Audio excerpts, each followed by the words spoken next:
guys, welcome back. Today, just a day on the allotment. We're feeding our tomatoes with our homemade Comfrey Tea, and which if you want to know how to make, I've already put a video up of how to make your own. It's great because it's free basically, especially here. We have so much comfrey just growing everywhere, a little bit too much really, which we obviously normally put on our compost as well, but we try and make some tea as well, and some nettle tea. So we're just feeding our tomatoes, peppers, squash, beans, anything that has a flower and then has the fruit grow. So we're feeding that. Also we're going to try and I've got a bed just here that the slugs have had a massive feast on my kale and kohlrabi. So we've bought some sharp sand, and we've got some beer traps, and we've got some coffee grains that we're just going to put around the outside and hope that we can stop the slugs before we put out some more kale, because don't want them to eat the next lot either. So I thought I'd film and take you along and show you some of the things we're doing today. So this has got our comfrey feed in. I'm just putting 1 part of that to 10 parts of water, although actually it's 9 parts, but give or take, and then I'm putting it on just around the bottom of the tomatoes.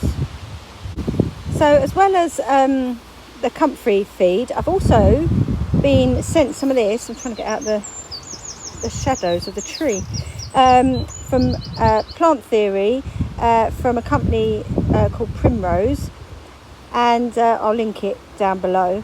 It's a multi-purpose fertiliser, so if you haven't got comfrey or haven't got the space to make them, or don't want to because it is rather stinky, then this is fantastic. It's got a mixture of nitrogen and potassium in there, so it's seaweed and plant extracts. It's completely natural, and you just use one of these little sachets and add 1 litre of water, and then you can put that on your plants as well.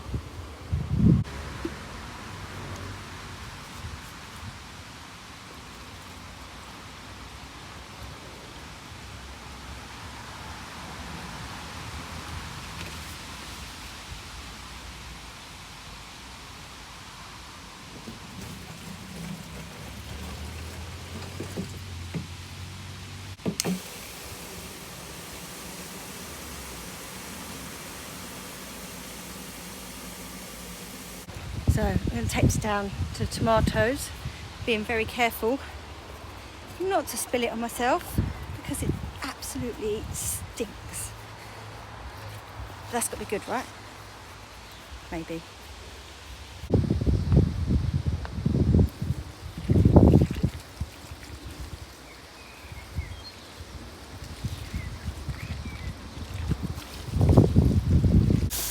We're just preparing this bed, making sure it's nice and wet before we plant into it. And then this is some of the things we're going to put in. So we've got some spinach. Oh no, Swiss chard. It's all Swiss chard. So we've got a little bit of spinach we're going to put in. Not much, but a little bit. We've got some beetroot that we're going to put in. And then we've got some squash. So these are the Crown Prince, and what we're going to do is put them at the end and let them grow over, and off they go. We might put probably about 4 at that end, as I say. Then we're going to put some spinach, could possibly put some chard at the end here. If not, we're going to just put the chard into this bed where it was before.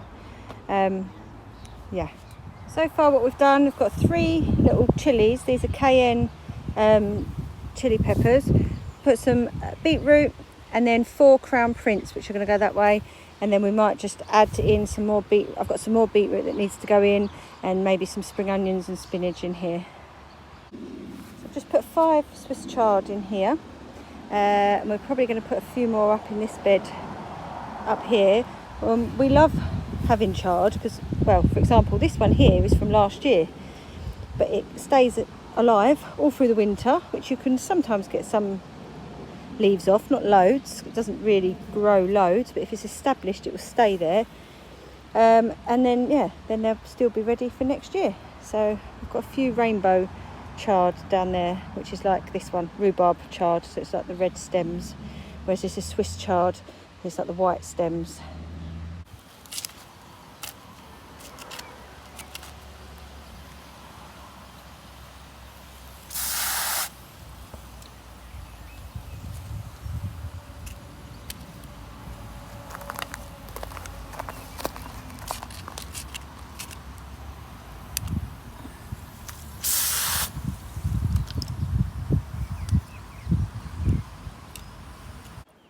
I think I might have filmed this in a video last year, but this is a type of buddleia and it smells lovely, and the bees absolutely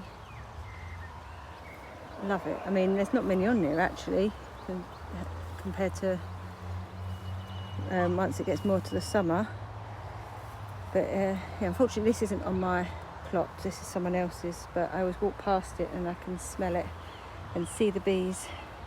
So it's actually a couple of days later from the previous bits of the video. I didn't have time to finish videoing much more because we just sort of cracked on and just wanted to then go home. So I'll show you what some of the other bits we did, and then I also need to sort of tie in the tomatoes. So I did buy these from the pound shop, which I've not used before, so I'm going to give them a go, and if they don't work I bought more string, so I can do either way. This is in the polytunnel, so we planted out some of these peppers. So these are just sweet sort of bell peppers, and this one, and then this is just a little chilli plant there. These are the spring onions that are already in, and then we've just put some spare tomatoes that we had along the back there. I think they're just all Gardener's Delight.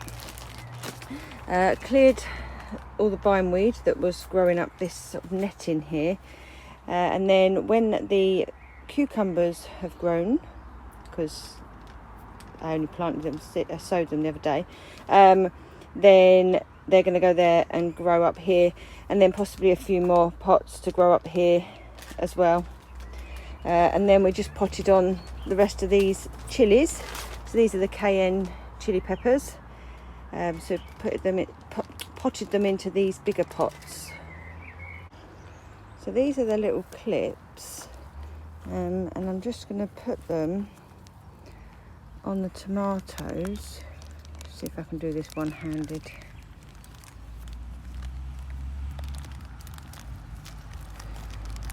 So, oh hang on, that might be better that way around. Oh, there you go. Yeah, that's all right. I mean, if they were too thicker, if the stem was too thick, then it probably wouldn't do it. That's a sucker, so we're going to pull you off. So they just hold that there. So that's all right. I mean, string does just as good, but we'll give these a go. So I've got some of these like canes. These are great for peppers, so I'm just going to put them in now before they get too big, and I'm going to use the smaller clips out of here because I think they're too small for the tomatoes, just to clip that to there. Perfect.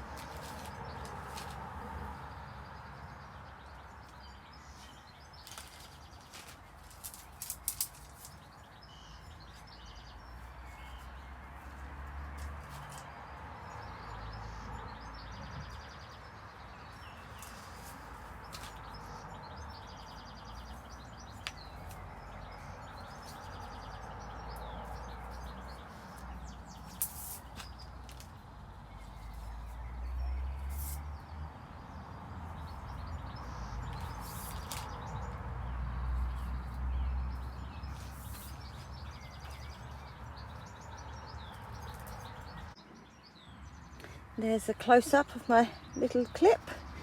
So yeah, we'll keep an eye, because obviously if they grow too big, then they might not be any good, but they're all right for now. So I put the rest of the chard in there. We pulled out the rest of the stuff that was in here apart from that perpetual spinach. So this is all Swiss chard, rainbow chard, rhubarb chard, it's all chard basically. And then this one we just added in the multicoloured what's it called, beetroot, to the rest of this beetroot.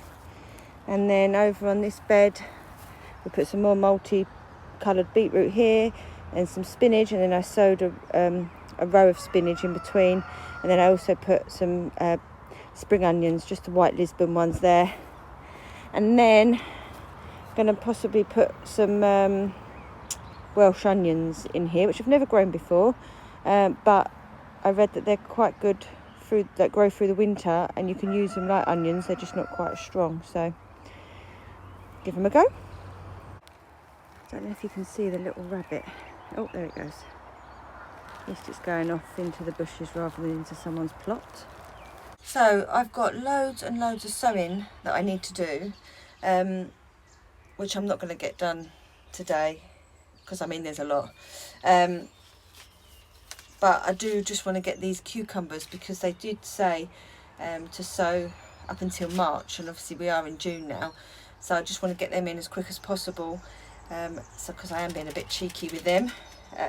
So that's the main thing I'm going to get done, and then I've got loads of others, so I'm going to try and have a shuffle around in the greenhouse to see what space I have available now and what I can evict. So when I went to the garden centre the other day, the garden centre near me, they've got like a recycling pot bit, so people put in there all the pots that they don't want, and then you can take what you want. So I like these sort of ones that are quite big but individual cells, because I find they're really good for things like squash, pumpkin, cucumbers, beans, because there's enough room for you to put 2 in each one, and then they're easier to pot on. So I got 4 of them, and then I also got, I think I got a few others as well. Let me have a look in my pot storage. I'm just going to move these pumpkins off of here. Ah, yes, I got, oh, can you see them slugs? Yuck. Evict them. These ones, so I got 4 of them as well, which I was really pleased with. So this is my Slug Eviction Kit, an old tub and an old lolly stick. So let's get you, oh god, they actually do make you feel sick. They just look horrific. Oh, big spider, we'll leave him in there. Right, and then I go and throw these right over the other side.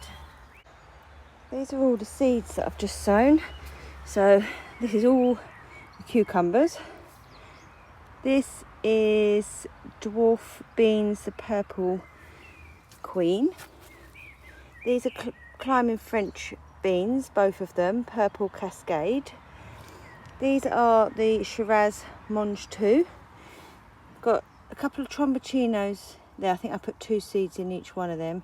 And then these ones are parsley.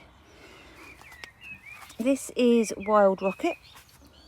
And then I've got like this purple kale, and then I've got a row of tree spinach, 2 rows of chickpeas, just to use up the seed really, and another row of edamame beans, and finished up the pack of borlotti beans as well. I've already got a few growing, but I just wanted to use up the seed. Planted out the edamame beans that I bought from the garden centre, and I've netted them just to stop pigeons from eating them, because I know they do like to eat beans and peas, so hopefully that will stop them. And the pumpkin arches are finally planted out. So these ones are all Jack Be Little, and then on the ends just a Jill Be Little. Only one of them really took. There's a couple that look like they're growing, so I've left them in the pot, but that's on that side. And then over this side are the Baby Boo, which are the little white ones. So they're all along there, and then they're carrots over there. And then in this squash bed here, these ones were already here. I think they're sweet dumpling. Then these ones here are Honey Bear. These ones here are, I've forgotten already. I've only literally just put them out. I think they're Crown Prince. Yeah, Crown Prince, these ones. And then these ones here are Turk's Turban. And then I didn't want to cram them in too much. It's very easy to put loads in. There's probably still too many in there, but you know, I thought I was quite restrained really. I've just put a few, like over there, there's some squashes, so I've just put, I think, a Turk's Turban in there. And over with the sweet corn as well, I've just put a couple in there. So all the squashes are out. So hopefully we'll get lots of squash. So we were really worried about the squash, that we wouldn't be able to fit them out. I think we have got a few more at Mum's house, but we have got another bed on the other plot for them. So hopefully they should all go out and they should all grow nice and big.